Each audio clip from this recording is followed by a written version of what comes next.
Listeners of the Tron podcast, this is your host, Rashad Woods, and today I have one of the most special guests I've had a chance to talk to because what she does is so personal and related to your health, and it's your skin, your well-being, and how you live your life and be the best version of yourself you can.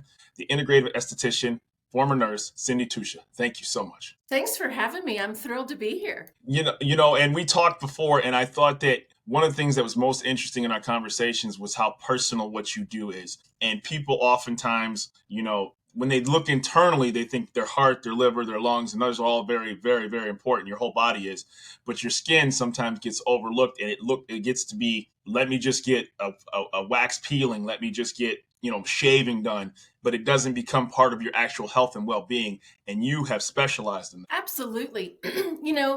It's interesting. Our society treats our skin kind of like saran wrap. It's just there as a covering. It doesn't really get any credit for being a vital organ. And so we treat it that way. And until things start going wrong, and then we focus on the skin. But the skin is the largest organ of the body. Mm-hmm. It is so crucial. And most importantly, aside from being part of our protective barrier and immune system, it's our mirror to what's going on the inside.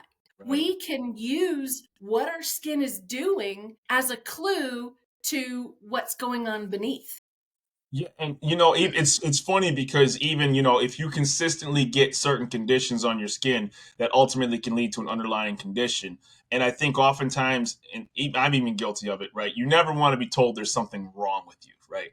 You immediately want to jump to, this just has to be something small and I can ignore it. So in your field of work, because of your nurse history, you obviously have a better perspective, of the entirety of somebody's body as a whole. So how did you transition from nursing to being an esthetician? That transition was truthfully by accident. There had been major changes going on in healthcare around 2012, at least here in my hospital.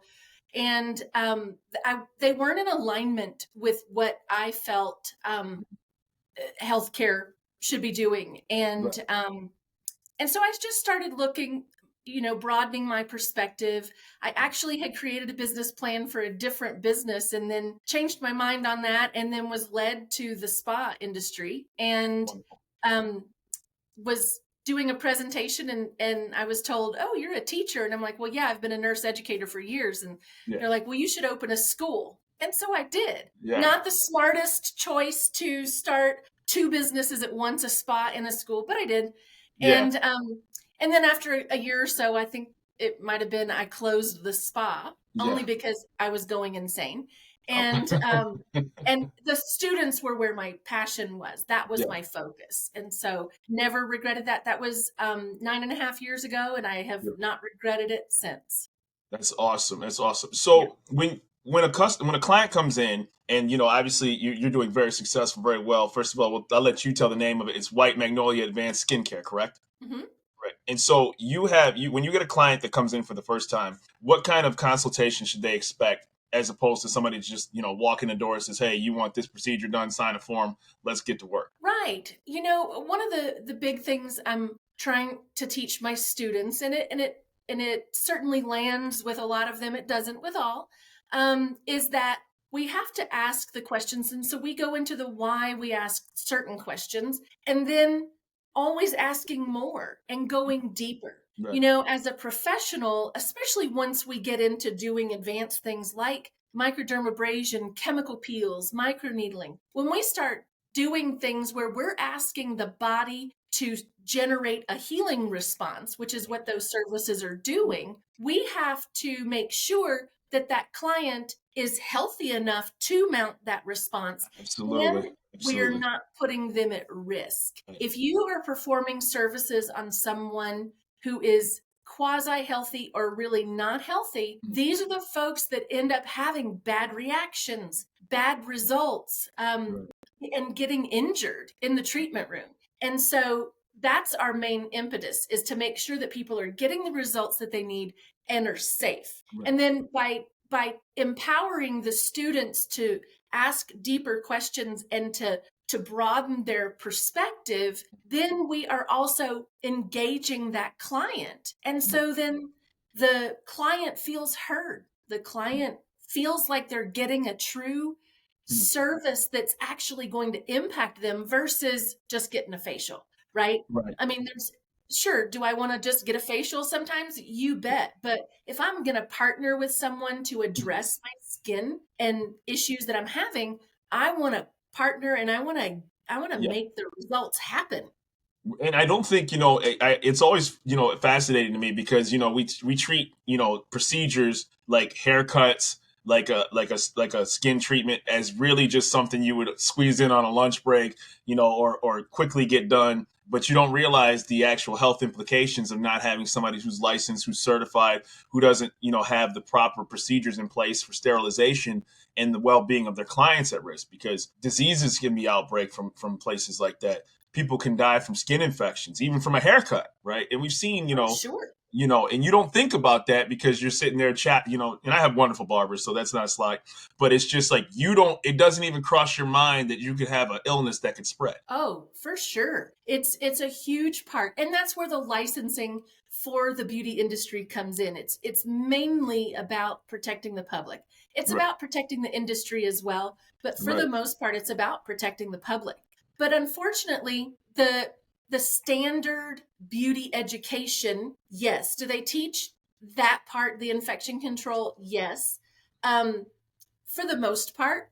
right. But what they don't really go into is that client connection and Mhm. really focusing on the health of the client because it's not in our scope. And I completely disagree with that. If Yeah, I'm performing a service for uh, ensuring that that client is going to be safe to receive that service is 100% within my scope of practice. right, And so, but you have to actually talk to the client and listen to them. right. And not only is it what they're saying, but it's also how they're saying it.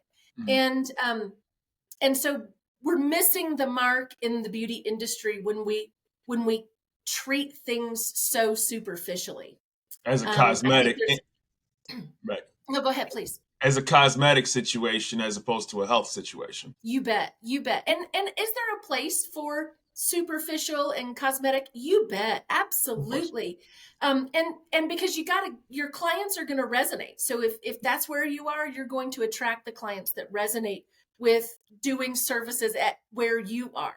Right. I just happen to resonate at a deeper level and want to really show my students and Mhm. show other estheticians that you can go deeper, Right. and it's so rewarding and so powerful when you do. Well, I think it's fascinating too because when somebody's like they're doing a chemical peel, there's surface layers of your skin that are coming off, right? And you actually, like when you actually like, and unfortunately, you hear this all the time when women primarily are getting these injections from God knows where across the globe because they want to get it cheaper done, and then they go to some place that is completely unqualified, and then you hear horror stories they either got maimed or they died from an Yeah. infectious disease Yeah. because the industry from my understanding is really really regulated at the state level, and there's not really a national standard. Am I correct by saying that? That is correct. Yeah.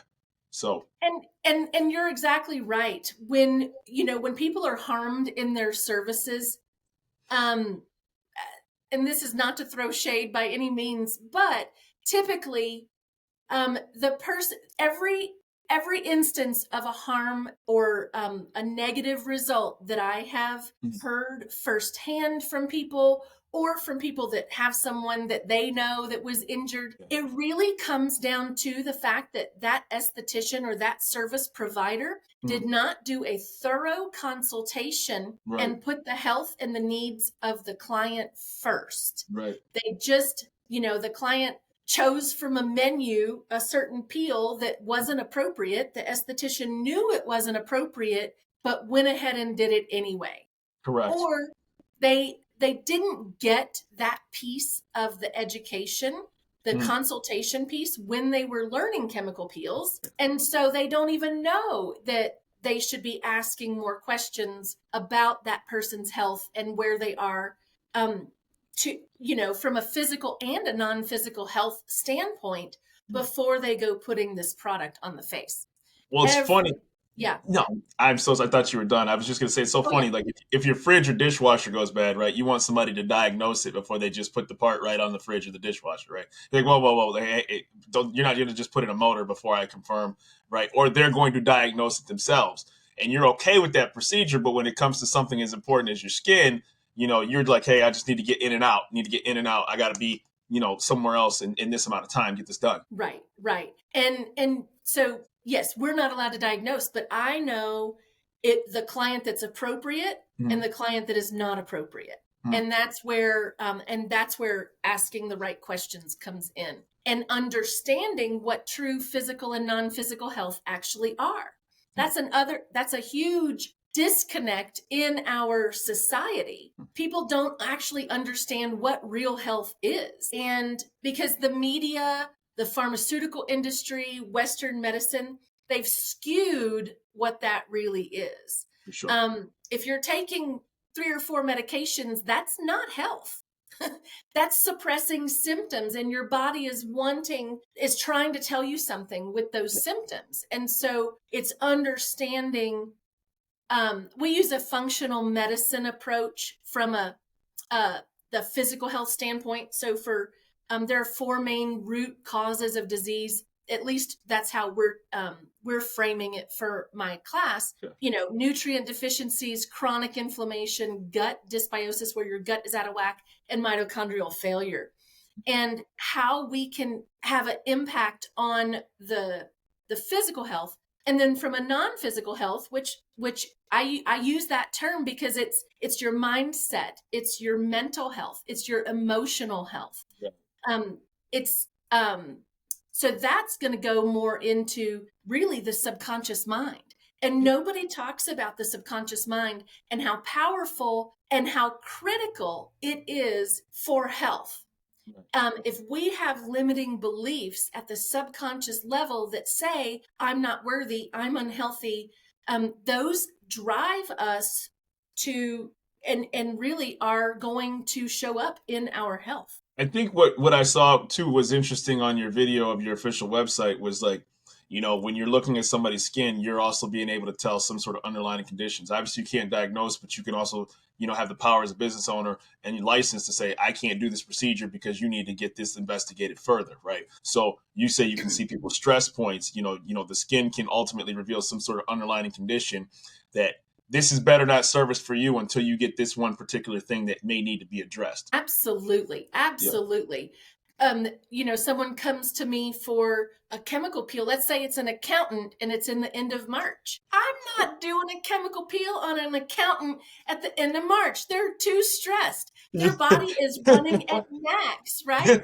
And so so I'm going to encourage them to just get a nourishing facial. Right. And then with my intention and with my whole process, mm-hmm. I'm going to be able to give them more, mm-hmm. and nourish them and mm-hmm. help them relax. And right. then let's get that peel in May once everything has kind of settled out. Blood pressure's down, and you're not working 16-hour days and weekends and things like that. Yeah. Yeah.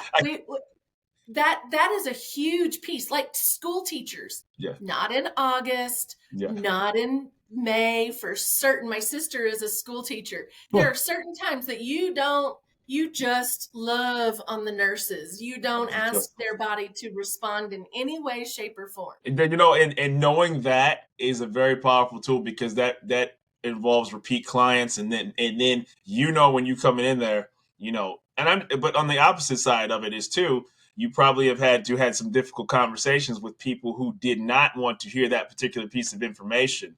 And can you dive deep into that? Obviously, privacy laws notwithstanding. Sure. That's one of the things that I teach my students is how to fire a client.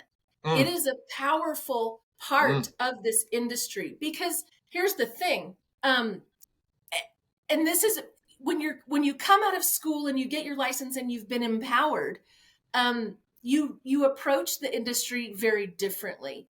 Sure. But when a client comes to me and they don't want to listen to my professional opinion and about what I know these services are doing, what I know about what they've told me about their health and whether or not those match. And they're going to try and bully me or pressure me into doing services that in my gut I know are wrong. Right. That is not a person that I want to actually engage with. Of I'm course. going to politely, as best I can, encourage them to find another esthetician where they're going to meet at. Because there are Right. plenty of people. Everybody's going to find people that they're going to resonate with. Right. But that does not resonate with me, because Right. then you're going out in the world, and if this person then is injured, guess who they're blaming? Guess who they are telling and leaving bad reviews for? Of It's course. me, for Of the course. refunds and all of that. And so as a professional, we need to make sure that they're holding ourselves and our clients to professional standards. So as you have people, employees, and you have your certification program, what kind of teachings, and specifications do they have to go under to work underneath you? So I primarily have my instructors, and I've had them for so long. They're amazing women. Mm, They each have their own real great niche and are very mm, diverse. yeah. But then it's the students, and so we start our students out. We teach the Mm, traditional program using the traditional textbooks, yeah. but then we encourage our students to. We have critical thinking exercises that are required. We have projects to help them dive deeper into content to learn things Mm, that excite them on their own. We also have a weekly self-care assignment. This is yeah. the Wonderful. self-care industry. And Yes. if we're not understanding that, yes, I've got school, I've got work, I've got kids, I've got family, I still have to fill my own cup. How are Right. we going to teach our clients that they Right. need to fill their cup? And so they have an assignment that they have to do self-care every week. And Beautiful. then I've created over the years, I've been developing tools to help with this consultation, to help empower students with their, because they're scared to death, help them understand and to get more comfortable asking those questions. And so I've created an online program Mhm. that is for all estheticians to be Yeah. able to learn these tools. And Wonderful. so the tools that I have for consultation are almost like critical thinking aids. Yeah. But then we also have the background that goes into the physical health and the non-physical health in a Mm, much different perspective from what the textbooks are sharing. So it's wonderful. allowing them to go deeper, because the more we can be open, then the more when someone comes to us and they have a unique situation, our critical thinking is more empowered because we've got a broader base of Right. understanding Right. to pull from. Wonderful. You know what I thought was very interesting with your industry is obviously because it's so personal, and obviously people go to qualified people, but it also gets very specific to somebody's needs.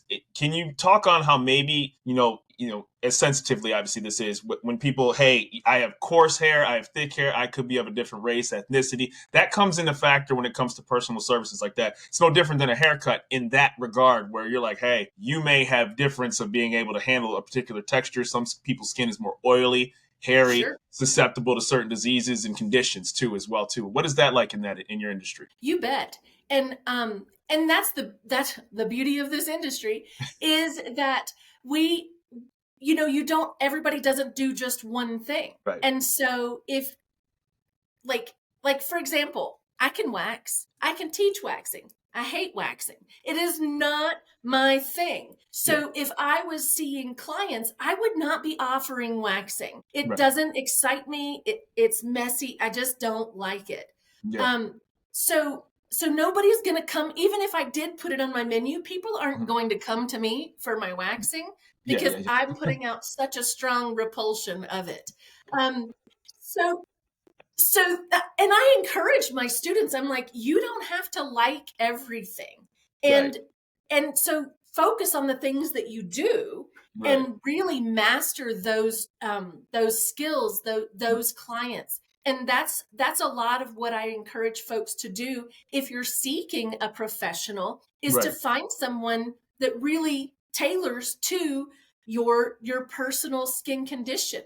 Correct. um you know uh, darker skin, absolutely, has Yeah. textured hair. They have different needs, Correct. and you Correct. need to find someone who can specialize in that. There's no question, right?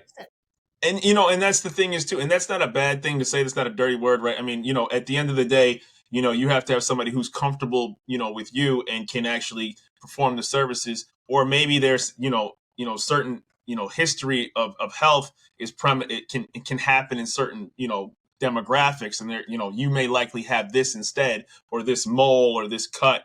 I've seen this before in my family, or related, lineage, so to speak. Sure. Absolutely. Absolutely.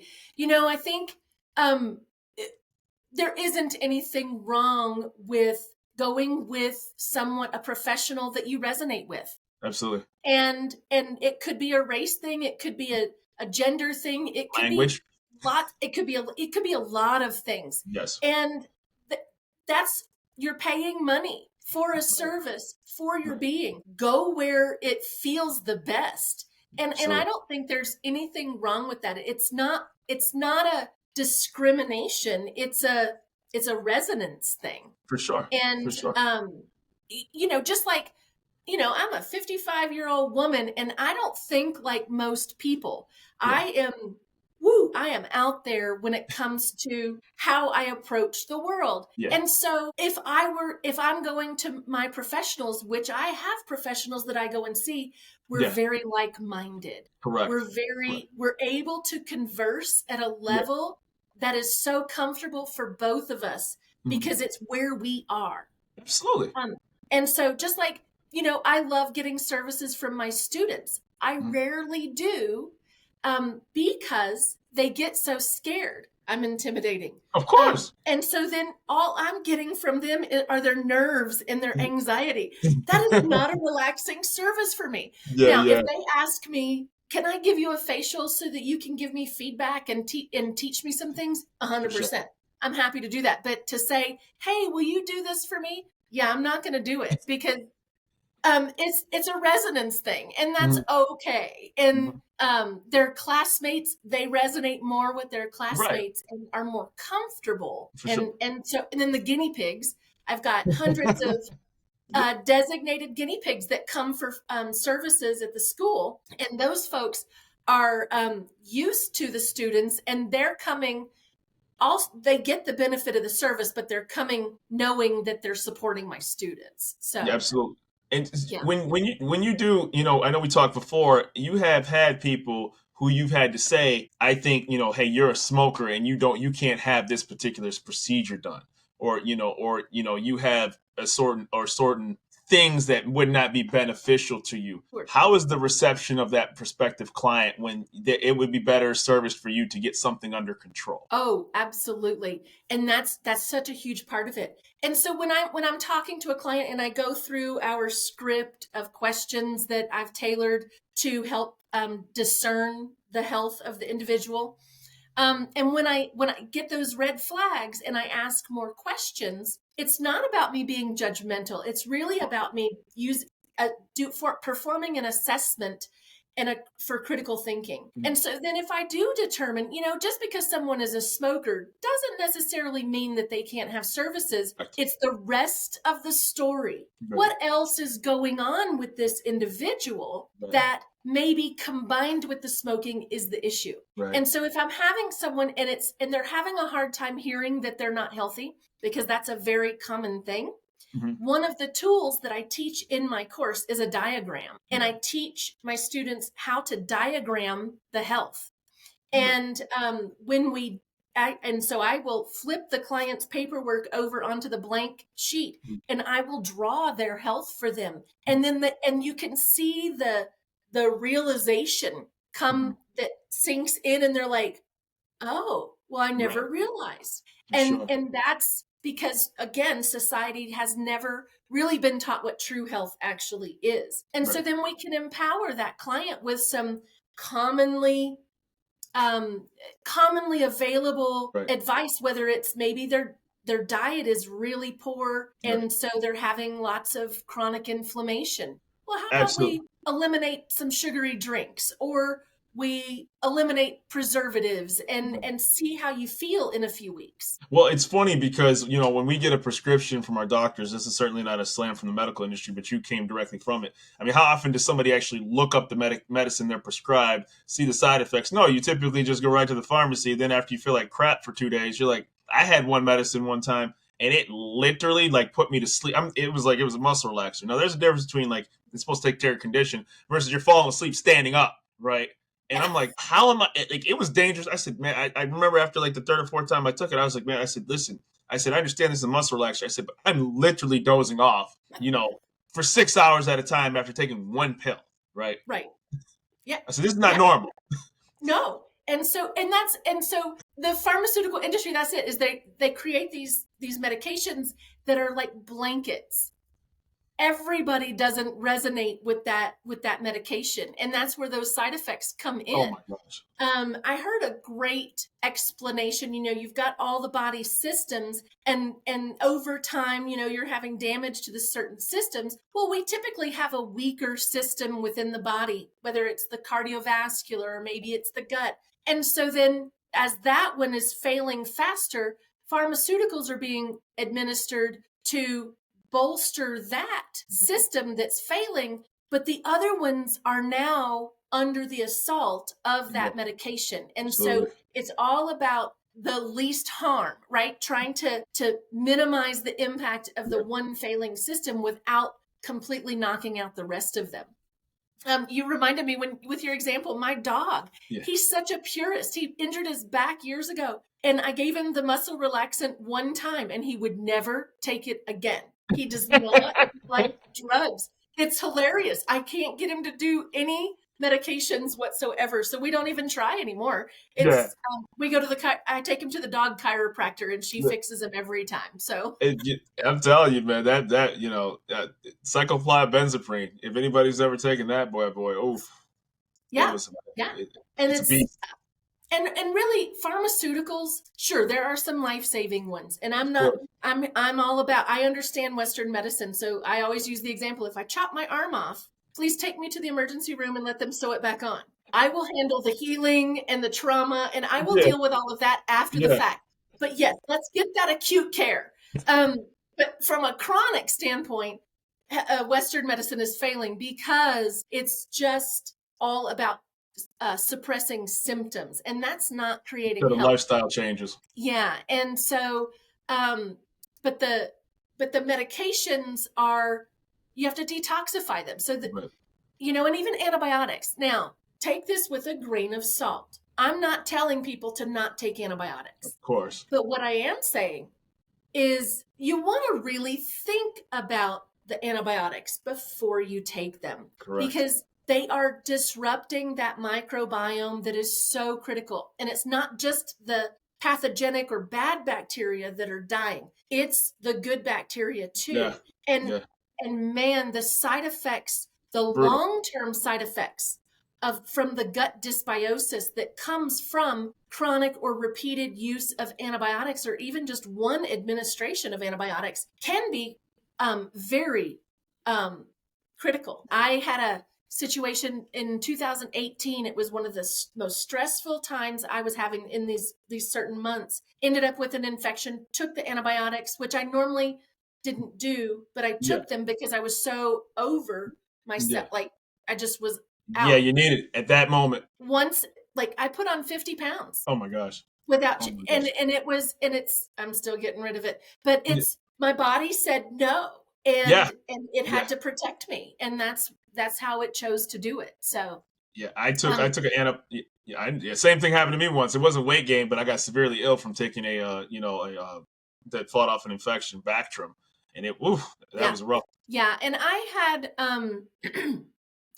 our bodies can heal. This is the other thing that we are not told it from the media, from pharmaceutical industry, because it's not what people want to hear, what the businesses want to hear. But your body can heal. If you give it what it needs, it can heal. Now, if you're so far in the toilet that your body doesn't have enough of the energy that it needs to do the healing, well, then no, you right. But if you can catch things early and maintain a level of balance and health for the most part, you don't have to rely on pharmaceuticals. Is it going to take longer? Yes. Are you going to feel like absolute caca? Absolutely. But right? So a fever, Yeah. right? We feel terrible when we have a fever, but your body does a fever to help you. Yeah. So we need to not stop the fever Yeah. unless it's getting into that really critical Correct. range. But Yeah. let your body, every time you do it, you strengthen your immune system. It's true. It's beautiful. But we've been so programmed that fevers are bad or scary. No, they're not. You just feel like crap. Yeah, and then And take 3 of these a day. Right. You're taking, 15 milligrams of something per day over the counter. Yeah. yeah, and we can, and then, do you feel better in 24 hours after taking the antibiotics? Absolutely. And please, please, please, as a PSA, if you're taking antibiotics, finish the medication. Please, please, please. I know you feel better, but you Yeah. got to finish it, because Yeah. this is where resistant strains are coming from, For right? sure. From inappropriate usage. Right. So there's a lot to it. And if we just go and take everything that we hear from the media at face value, Absolutely. we're harming ourselves. Well, I thought, one of the more interesting stories was how they found out about gluten-free, right? There was the wheat famine during World War II, I believe it was in Poland, if I'm not mistaken. And the way they found out was, they were the ill children were in the medical ward, and they were feeding them, and they had bread that they were feeding. These kids kept staying sick. Well, when there was the wheat famine at the time, obviously there was no bread coming in. Then suddenly these kids got really well all of a sudden. And then the doctor put two and two together when the wheat famine lifted, and they gave them bread again, and they got sick again. And he said, there's something inside of here. And that's when they found out gluten was causing these kids to be ill. And that's when the gluten-free, the gluten intolerance was first found. Sometimes out Yeah. of tragic events, you can find out certain situations. But to your point, the body was telling something. And that's ultimately how a lot of things get discovered, right? When something Oh, is sure. taken away by circumstances, and then suddenly people are getting healed. Absolutely. Absolutely. We keep learning and learning and learning. And that's one of the beautiful things, as much as I can, on one side, say Western medicine is dropping the ball in a lot of areas. The science and the discoveries that have come from Western medicine are profound, Correct. and really have led to people being able to live longer and Of things course. like that. There's definitely benefits. Yeah. It's just when it comes to creating health Mhm. that Western medicine, in my personal opinion, doesn't really do very well. Now, Right. functional medicine, if you're familiar, if you've ever seen a functional medicine provider or are familiar with it, they're going into more of what is the cause of the disease or the illness or the chronic illness that you're dealing with. Right. And they're drawing labs, and they're doing a very comprehensive um, client consultation or patient consultation to really get to what are the issues. Yeah. And if you've ever had your labs drawn from a functional medicine provider, it's mind blowing, because you Yeah. can think, oh, I'm doing really good. And then you look at your labs and like, what? And Yeah. so, yeah. And so then you go, okay. And you partner with this person, and wow, it's profound. And so, but they're kind of the quackery from a lot of Western medicine perspective, because Western medicine is very narrow minded. Yeah. But the functional medicine providers are the ones out there going, that are breaking the ground, with their, basically with their foreheads, Without headbutting question. their way through Without question. to say there are better ways than just living and beating your body up and then expecting a pill to fix it. Well, I think it's something to be said that if you eat the bacon, eggs, and sausage for breakfast every single day, and you're having stomach issues, you have to at some point you may need to switch to the avocado and almond milk and lightly buttered toast with a little bit of oatmeal to change. Right, those are the kind of things that at some point, you know, the light bulb has to go off as this is causing your stomach issues, so to speak. Oh, absolutely. Absolutely. You basically have to become your own personal detective You do. and test things. You do. Um, I've done that many times. I'm always doing that, actually. I'm Yeah. always trying new things and seeing how it works for me. Yes, I grew up in the Western medicine world, but my my real place where I live is in more of the woo woo world. So if there's energy something, I've done it, I've read about it, I've taken classes on it, I've practiced it, I've done it, Yeah. and it's been my own way because I like to take a little bit from here and a little bit from here and make it my own. And so so pretty much if you come at me with some whacked out thing, I probably have tried it. And That's but awesome. it's fun. It's Uh, fun. And again, but that's not for everyone. for sure. Everybody has to do them, right? Yes. I am a big believer in you do you Yeah. and let everybody else As do if themselves, right? absolutely. So, I really was looking forward to this one because your skincare and your well being and the totality of someone doesn't get the attention it deserves when they're going for a service based industry. When in reality, you know, yes, it's important to look good. Yes, it's important to get that chemical peel or that nail procedure or wedding sure. prom look good for the Sure. weekend. But at the same time it is your health that is at risk every time you go into one of those facilities. And unfortunately, sometimes Absolutely. those places can be very lightly regulated, and or people can operate, in less than stellar manners that soils the industry. So for you to have the standards that you have, I really applaud you for that. Yeah, well, thank you. But yes, that's a big thing. The regulatory bodies, um, they don't really have, at least I know in my state, they don't really have the ability to be going out like the health department and doing surprise inspections Yeah, places. And so it's really the consumer has to be mindful of what am I seeing when I come in? Is this right, person, washing their hands? Is right, the place clean? Are we, right. those kinds of things are real telltale. And ask about training. Yeah, Ask where, what kind of education, what kind of advanced certifications have they partaken in? Or yeah, have they learned all of their services and things from YouTube?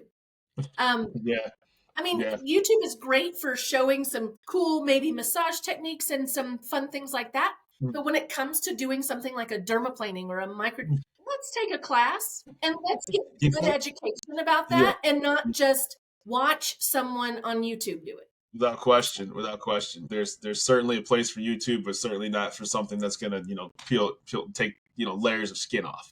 Yeah, Absolutely. Like yeah, when I go to my washing machine breaks, I love using YouTube to figure out how to fix things, yeah. right? But I'm not using it to learn how to fix humans. No, Um, correct, correct. Other Well, people. I might use it for me, but I'm not using it for other people.